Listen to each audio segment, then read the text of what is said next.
Jacksonville, Florida, and I am pleased to serve as your moderator today. Named in honor of Madam C.J. Walker, Walker's legacy was created with a mission to cultivate an ecosystem of access designed to inspire, equip, and engage a global network of professional and entrepreneurial women of color. You can learn more about Walker's Legacy by joining us online at www.walkerslegacy.com.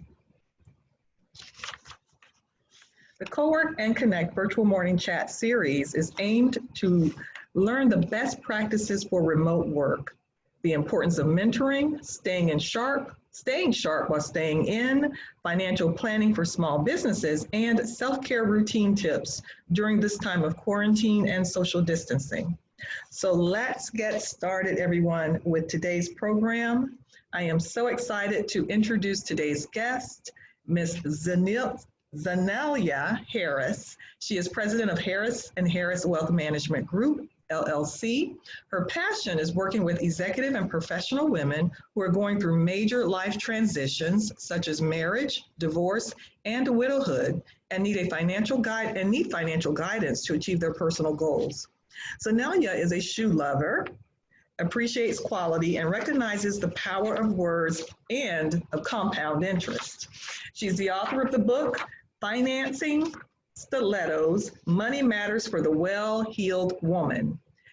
She's a member of the CNBC Financial Advisor Council, a financial educator, blogger, and certified financial planner who is passionate about finances and sharing her expertise with other women so they can become financially savvy.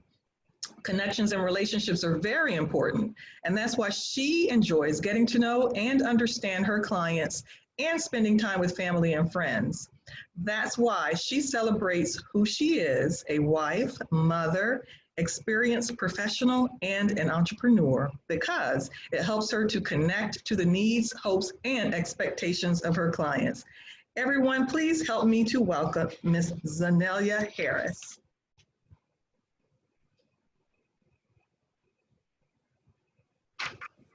Thank you for having me. I'm so excited to share some insights today, and I hope that they're beneficial to everyone who's joined.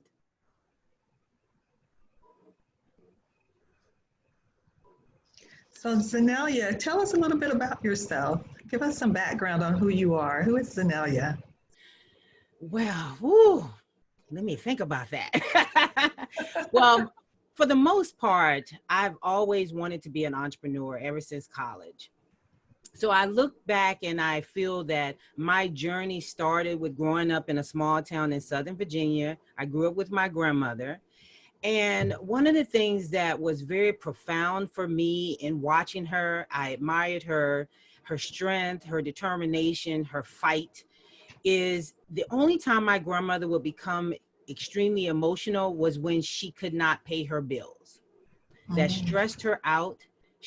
That's the only time I actually witnessed her crying. Wow. Was when that weight was on her shoulders. And so from that inspired me when I went to college to learn as much as I could about money. And as I was researching more for myself, I realized that I could pursue that as a career. And that's actually what I wrote my thesis on when I graduated from college, how I wanted to help others with managing and growing their money. That's awesome. Zaneilia and I spoke earlier, so when she talks about money, I told her, I am not a person who likes numbers. I am not a money person. I'm a wordsmith. I enjoy reading and writing. And one of the things that, I see or seems to be a trend with a lot of women is this intimidation about money. So I'm curious just to hear your thoughts on some of the experiences or sort of mental, financial personality types that you see when you're talking to women about money. So when I'm engaging with women about money, a couple of things can kind of come up during the conversation. Number one, money is extremely emotional. So let's just put that on the table. It is emotional, and that's okay. It's okay because certain things may have happened in your life that creates financial blocks that are, when they are triggered, that can create this whole emotional response to how you interact with money. Like for me personally, like I do not like unexpected expenses. When they occur, they make me stress. I worry about them. So look, I'm in this profession and I'm admitting that money also can cause me stress. I think that's one of the misconceptions when you're working with someone in this space, that that we got it all together. Yes, we have the knowledge base on different techniques on things that we should do and how we should help our clients. But at the end of the day, we're still human. And so I believe in being transparent and sharing with my clients, and talking about my own personal experiences, because that's what drove me to pursue this as a career. As I just shared, you know, watching my grandmother, seeing how emotional she became around money. And growing up and seeing that also impacted me, where I have some of the same emotions. That was something that was like an aha moment. Talking to my aunt, we were just talking about some things, and we realized that the things that we saw growing up and the reactions that we saw growing up also affects us as well. Yeah. So we have our emotional struggles with money, and then we have our situational or, you know, environmental or conditional struggles with money. You know, where should women start when you think of, you know, we want to change how we manage our money, we want to create wealth? What are some tips or advice, you know, that you give that will help us to just start the process? So one of the things that is really key is remembering to put you first. So we need to put ourselves first when it comes to our health. We need to, whether that's physical, emotional, mental, we also need to put ourselves first when it comes to our finances. And one of the things that, and that was something that I learned. So I'm in the financial services industry. And on top of it, I have my own practice. So I'm a business owner as well. And we get so preoccupied with all of the things that we want to accomplish, all of the things that we have on our to-do list. And with those things, they create expenses, right? And so we tend to prioritize, well, I need to get this done because I want to, you know, market here, or I want to advertise here, or I need to get this technology. And what gets left out a lot of the times is putting us first. So I took my own advice and said, how am I going to put me first when it comes to the revenue that comes into my business? And the way that I did that was I established a retirement account for my business. It was a solo 401k, and some people call it an individual 401k, so that I could put money into that account first when the revenue comes in. So first, it comes out first, as well as it's automated. Those are two key things. It comes out first and it's automated, so I don't have to think about it. So then everything else, all the other expenses, are then below putting that money into my retirement, which helps me now because it protects me, or helps me minimize my taxes, and it helps me later because it helps me with building a nest egg for the future. That's awesome. I did not realize. I was always thinking about paying yourself first, but for some reason it didn't click into my head that I should also put together the business retirement plan, that include that as an exit strategy. Yeah, that's amazing. Where would you suggest, or how do you suggest a woman, a businesswoman, and an entrepreneur can start? Should she start with $100 a month? Start with, you know, what is a good starting point when we're, you know, fluctuating monthly in our revenue stream? So it depends on where you are. So when you look at your finances and you're looking at the revenue that's coming in, I would say because it depends, because a lot of people, like I said, this is not the first thing on their priority. So they may already have expenses that they've already allotted to cover things. And so we want to make sure that you continue to do that, right? So I say, you know, you can start with trying to do a percentage of the revenue that comes in. So whether that's, 5%, 10%, and so that could equate to, or even if that is like still too much, start with wherever you are, whether that's $25 a month, $50 a month, and then increase it over time as your revenue increases. So if your revenue jumps by 10% or 15%, then increase the amount that you're putting towards that retirement account by that same percentage. So you should see that when you're looking at your financials, and you should look at your financials on a monthly basis to kind of see the trends that are going on with your revenue.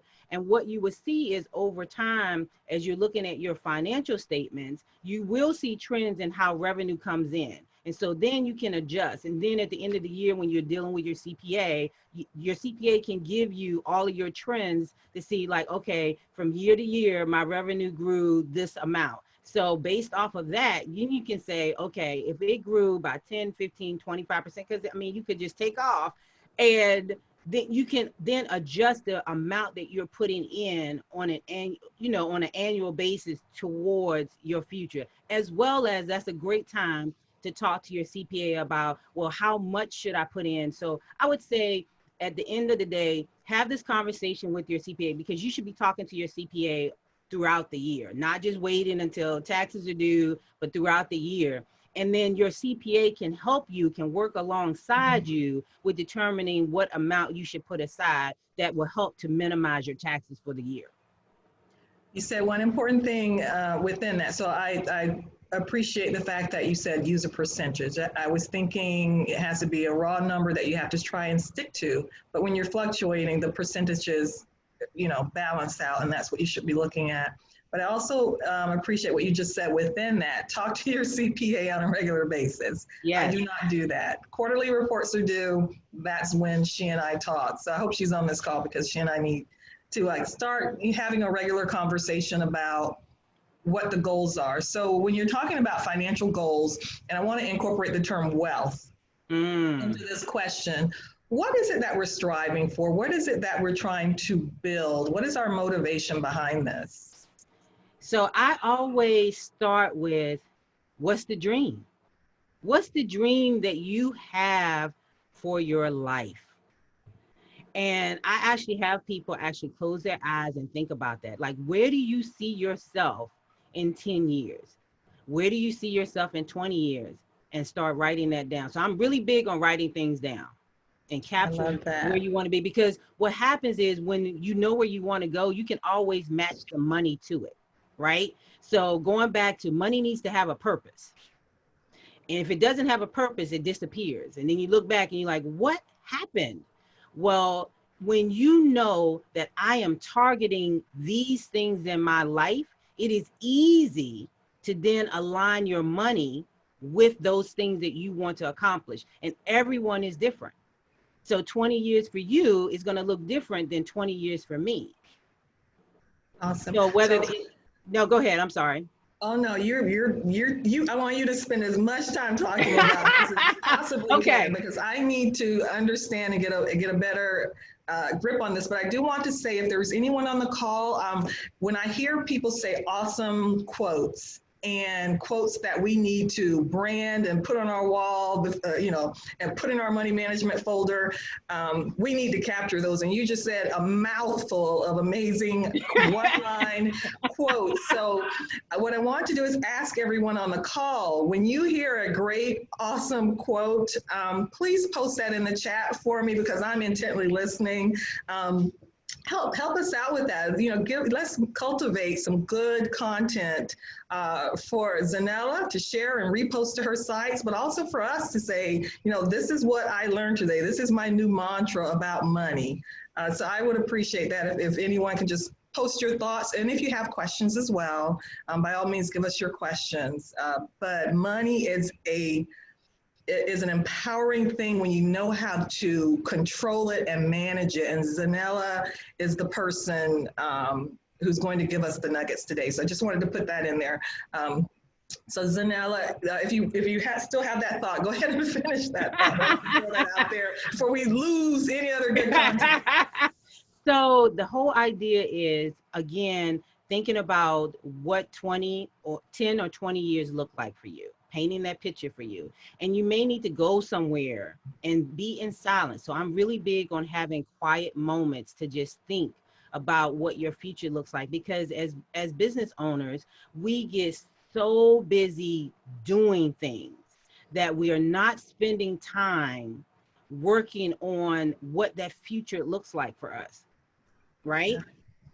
So once you go to that quiet space, and for some it could be, you know, sitting by the lake or by water or on the pool deck, whatever that is for you, hiking, whatever that is for you, be quiet and listen to what your internal self is telling you. Because your internal self, in my opinion, I feel is directing you on what your path should be. And I then love you come that. back and you write that down.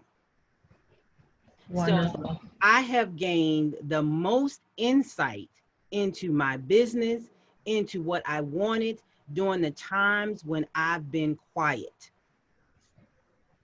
And trust you, you know what you want. It is inside of you. Don't let anyone distract you, because you hear a lot of noise, but don't let that distract you from what your purpose is. Okay? Yeah. I keep hearing in your process and the way you look at money is I keep hearing you going back to that emotional space. And I Mm-hmm. go and I sit and I'm quiet, listen to myself and appreciate that that is your internal self telling you, you Yeah. know, where you should go, what your vision should be. So that's an awesome connection that I think a lot of us can take away. When we think about money and we think about the things that we see and that we associate with money. I want to go back again to the wealth question. Mm-hmm. You know, rich, poor, wealthy. What does all of that mean? What's the difference? How do So, you accumulate wealth versus, you know, being rich or poor for that matter? okay, so being wealthy to me is multiple things. It's not just money. That's why I say I go back to what it is you want in life. Because for some people, I'll just use me as an example. For me, it's experiencing things. And I do like nice things. Don't get me wrong. I love nice things, but I also realize that I treasure the experiences. And so one of the things that's important for me in building or having a foundation of wealth is to be able to enjoy that with people that I care about. So how does that look? How does that translate to, oh, my daughter is 12. She'll be 13 this summer. And one of the things that I want to experience with her in high school is being able to travel around the world with her. Because I think that her having a perspective, and also me having a perspective, a global perspective about life, can impact how I engage with my clients. But having that relationship with her and enjoying those years with her is something that I can never get back. And so how do I attach a money to it? Well, where do I want to go? How much do I want to spend? And so so I would say like that may be, depending on where we're going, that Mm-hmm. could be a range of between $2,500 to $5,000 or even more, depending on what experiences and how long we're there. So you see how I back into the numbers? So the same thing when it comes to, so like wealth is different for everyone because of the fact of what it is you want to achieve. So, but if I had to give a number, so I live in the Washington, D.C. metropolitan area. And if you're planning on staying in this area, I tell people that to be able to enjoy living in this area, a couple of things need to occur. You need to go into your next phase of life not having a lot of debt. So getting rid of owning a house, make sure that's paid off. And probably kind of having a range of about, and I'm gonna give a number, having a range of about accumulating about $1 million to $3 million. Okay, I'm giving you a number. A lot of times with people who work in corporate America, and before everything happened around 401ks and then push began, went towards 401ks and less towards pension, pensions were a powerful tool to make sure that you lived comfortably in retirement. right? So that's gone away. And it's interesting because there have been articles recently that have come out that talked about how the push towards 401ks has been one of those things that is going to impact the group, this next group of retirees very much heavily, because the three prongs of success in retirement were having a pension, having Social Security, and having your savings. So now all of that has been pushed upon us to do ourselves.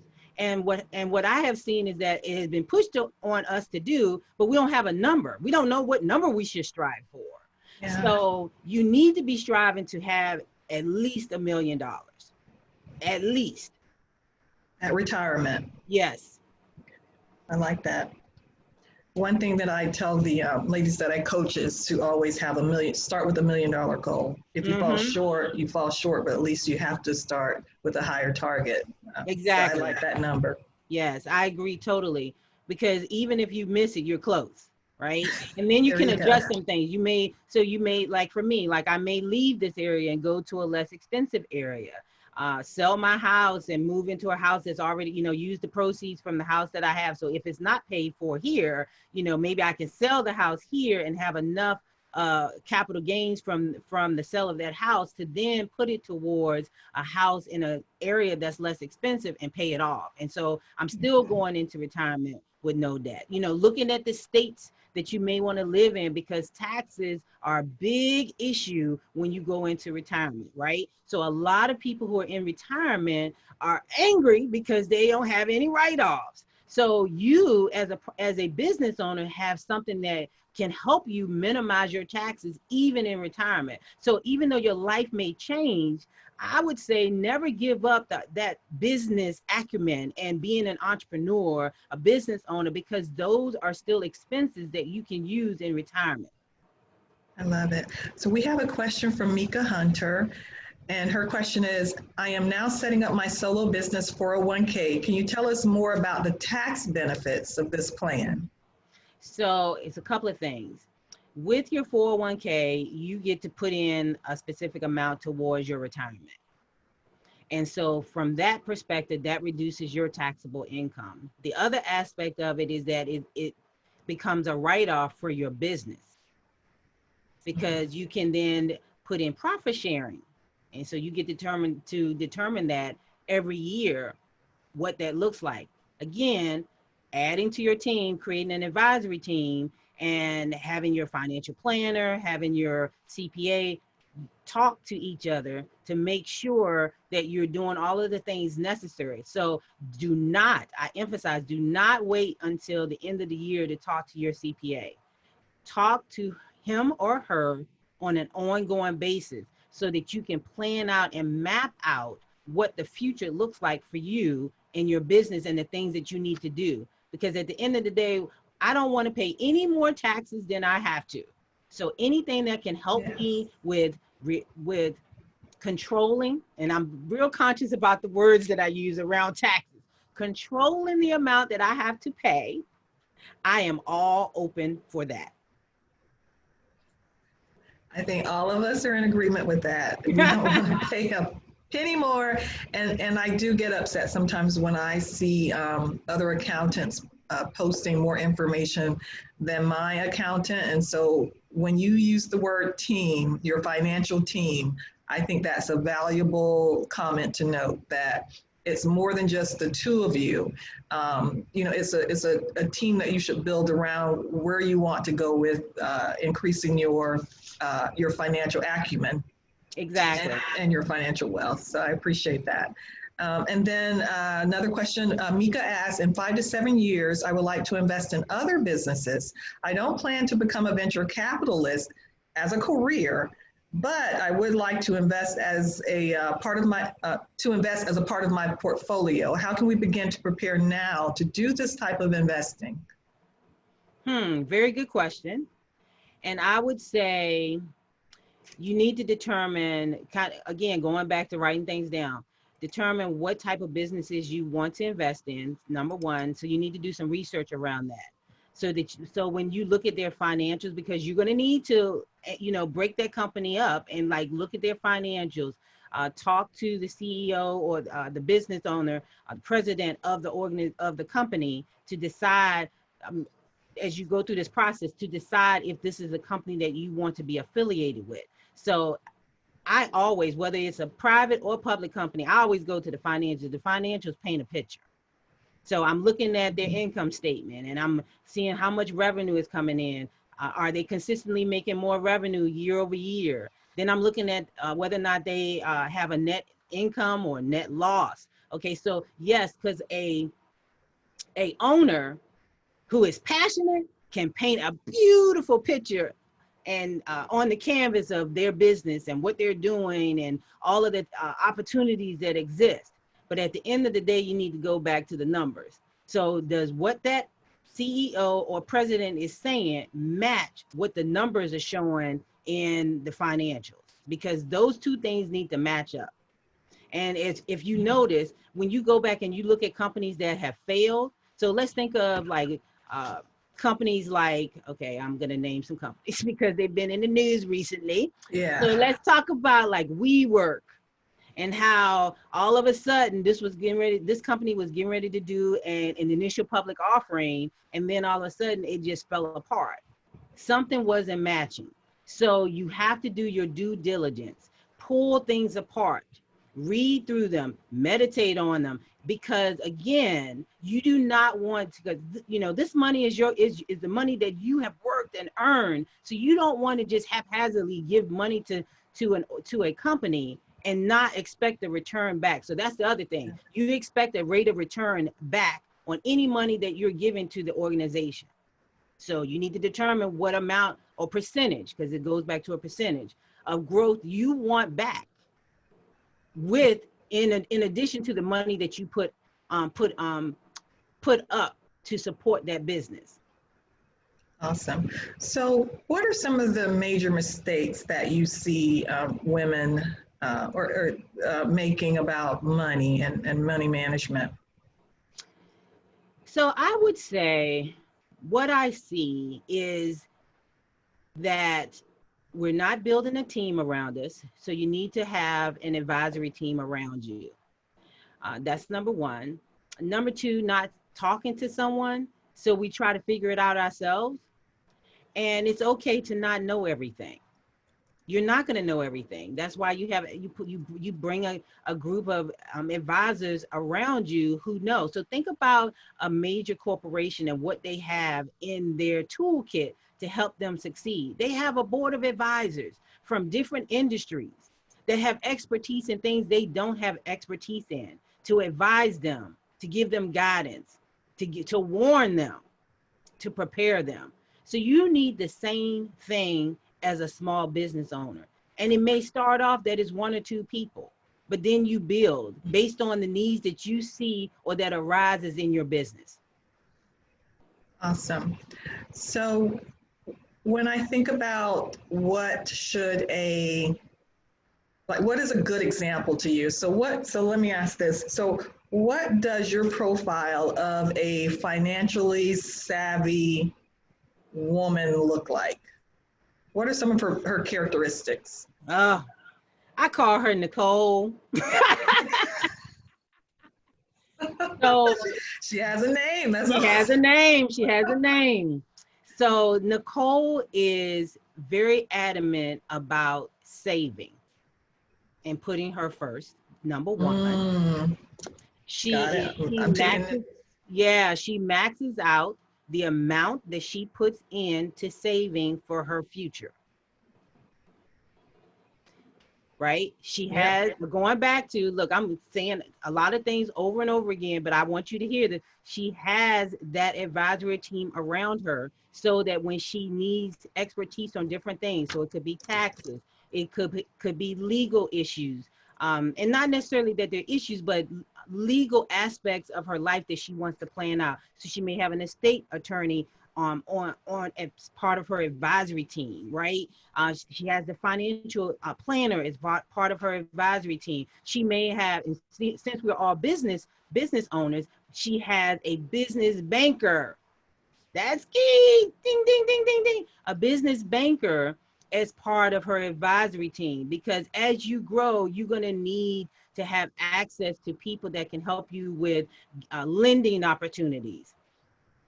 She is always, she's connected to the community. So she has charity and philanthropy as uh, part of who she is and a part of how she identifies. So she gives back to her community in a way that's meaningful for her. And she has a plan on how she's going to do that, because you still want to be strategic in how you give back as well. Because again, giving back can minimize taxes. So you still need to have a plan around your giving.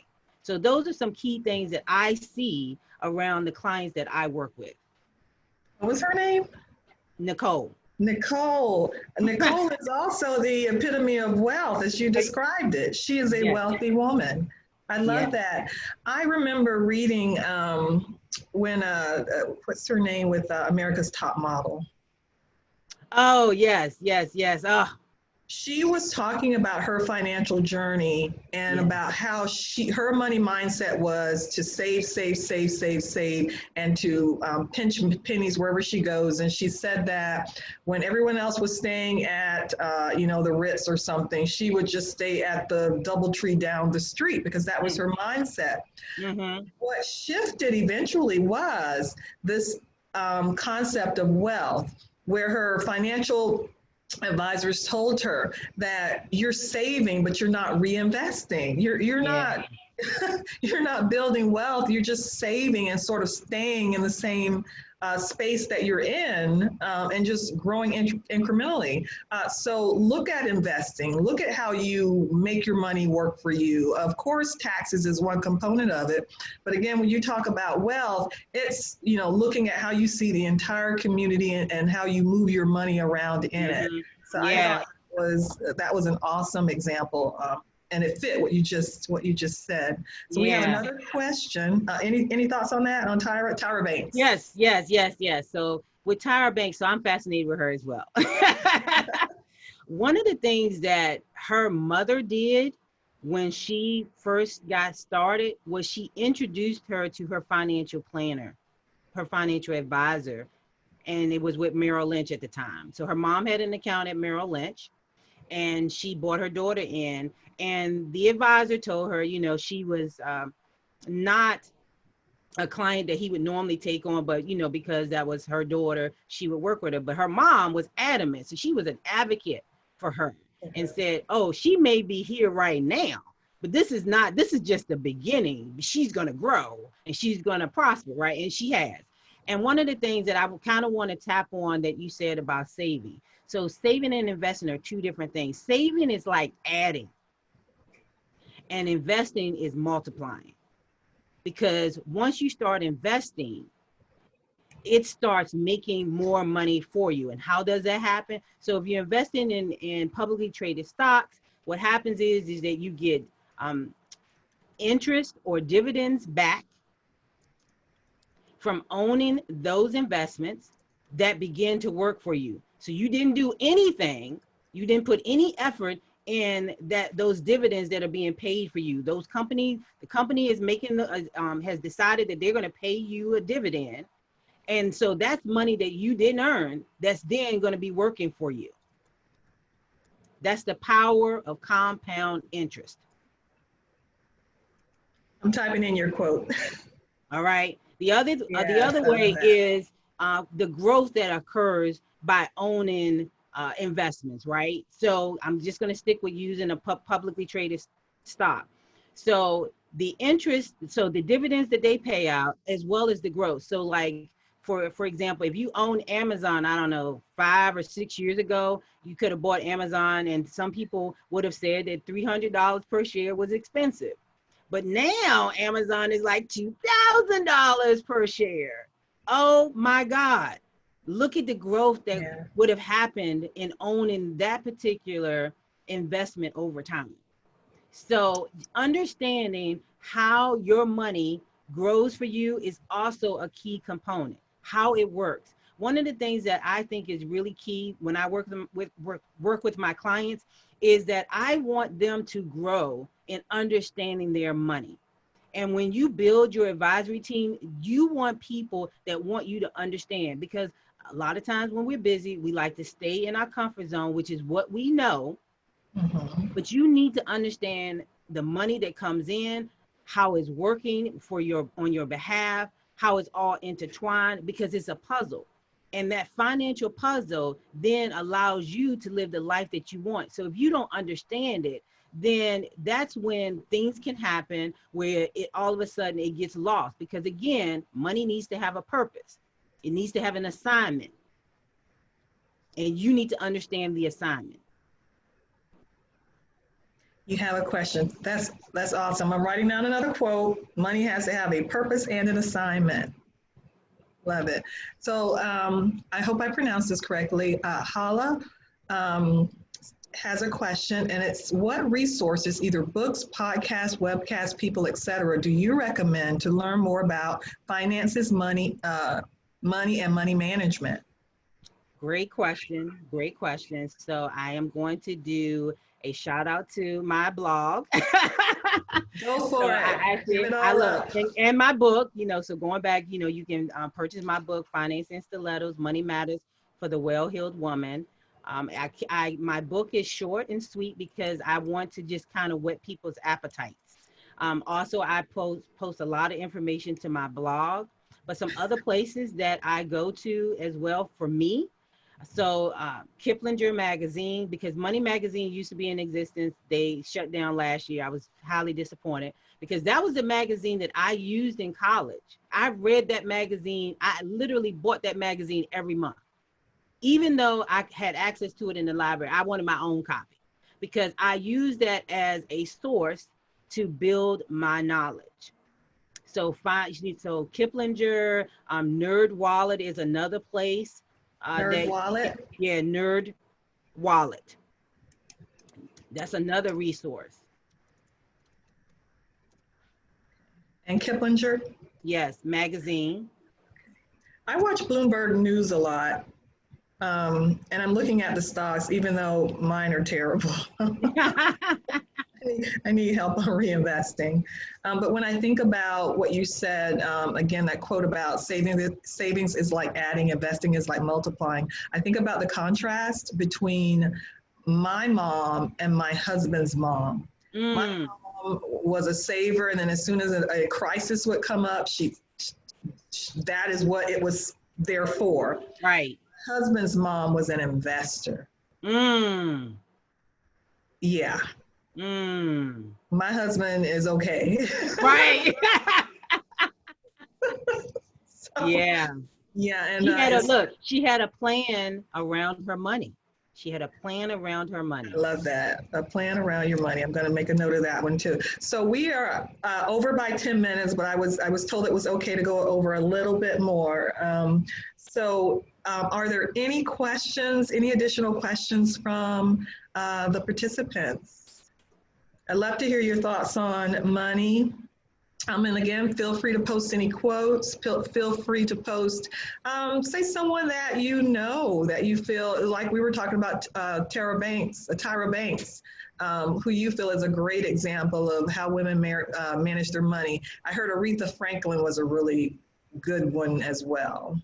I don't know. Do you agree with that? Aretha Franklin. She definitely was smart with her income, because there's a difference. Okay. But when she passed away, she did not have an estate plan in place. Okay, so she collected her money well, but then when she collected that money, it was paid. So we didn't talk about the difference between rich and wealth. So is that an example? Yes, and we see that a lot in our communities so you think of Michael Jackson, who did not have an estate plan in place. Prince did not have an estate plan in place. And you think about that because not having a plan in place, then what happens to your heirs? Now, I'm not saying that you just give all your money to them without any parameters. So I will share, like with my family. When my daughter was born, one of the first things that we did was we went to an estate attorney and set up a trust. So there was a couple of reasons why we did that. So at the time, the tax laws were a little different, And so we were trying to minimize, again, taxes, but we also wanted to have control and we wanted to have privacy. So when your money is in a trust, see, it doesn't go through probate. So it's private. And then I can control from the grave.